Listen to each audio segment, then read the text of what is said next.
Hi ladies, today I just wanted to go over with you just really quickly some basic trauma-informed care practices and how we can use those when we are working with my new friend Maddie.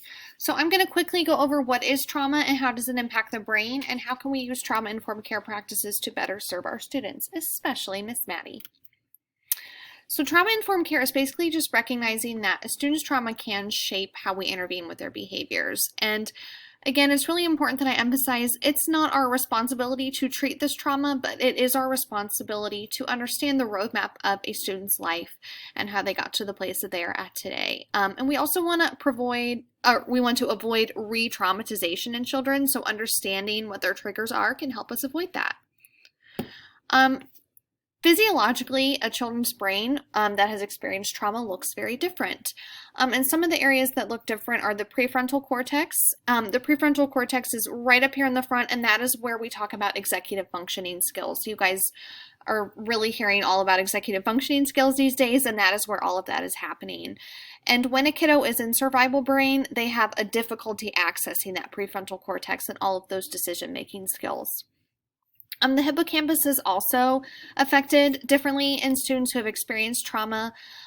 This is where our memory is stored, and a lot of times students with post-traumatic stress disorder, they see a shrinking in the hippocampus, so they're not able to readily access those things that we would expect them to, like that pack-up routine or going through the lunch line routine. Those are all things that require a working memory, and that can look very different in students with trauma.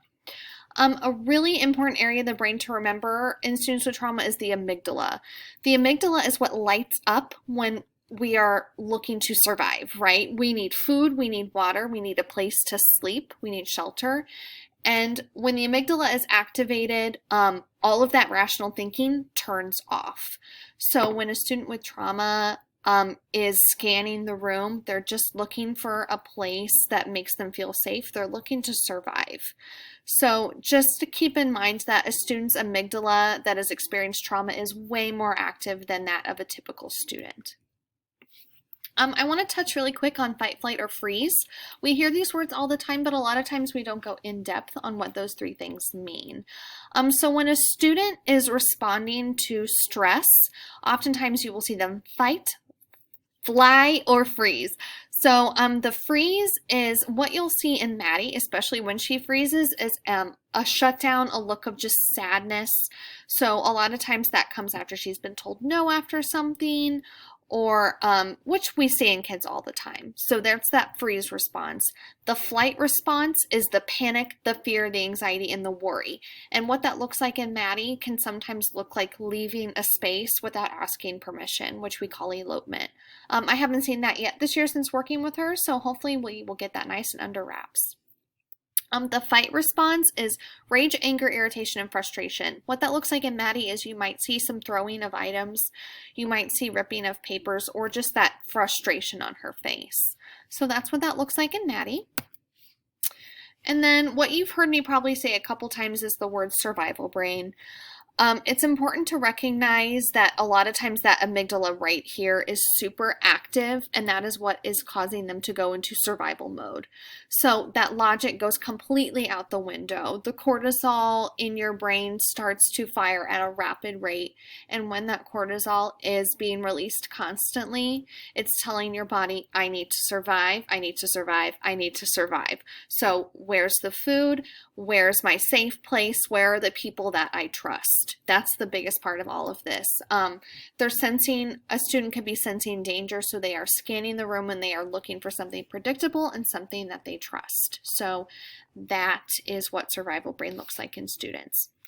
And it's really also important to remember that the danger can be real or it can be perceived, right? It can be something that we don't see as dangerous. I don't think school is a dangerous place. I feel very safe here.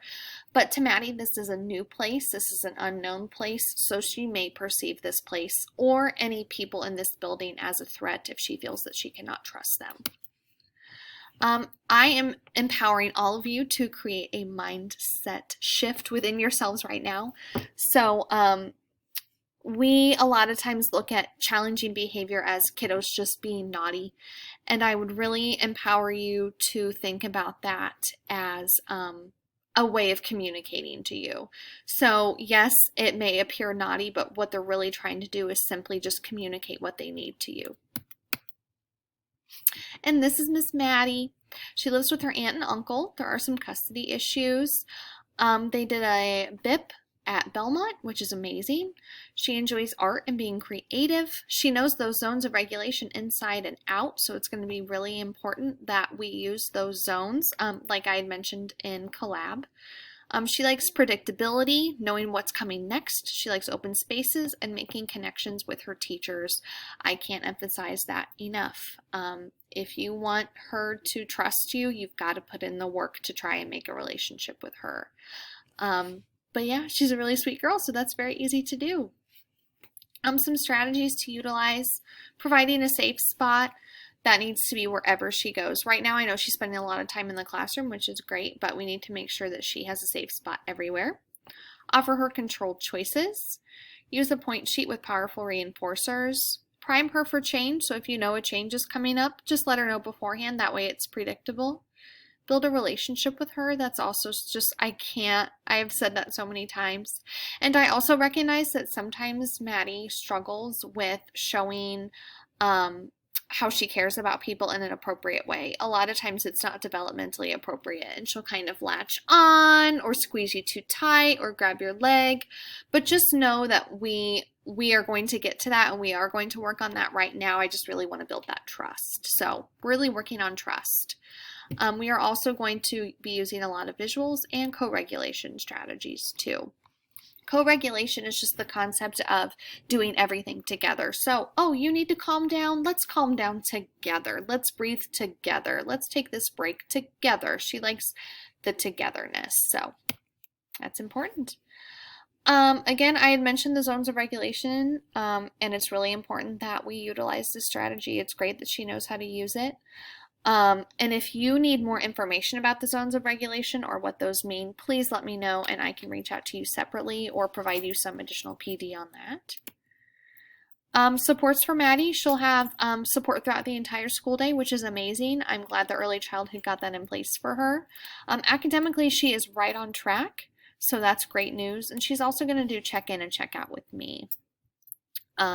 And I think that will really help her have a successful day here at school.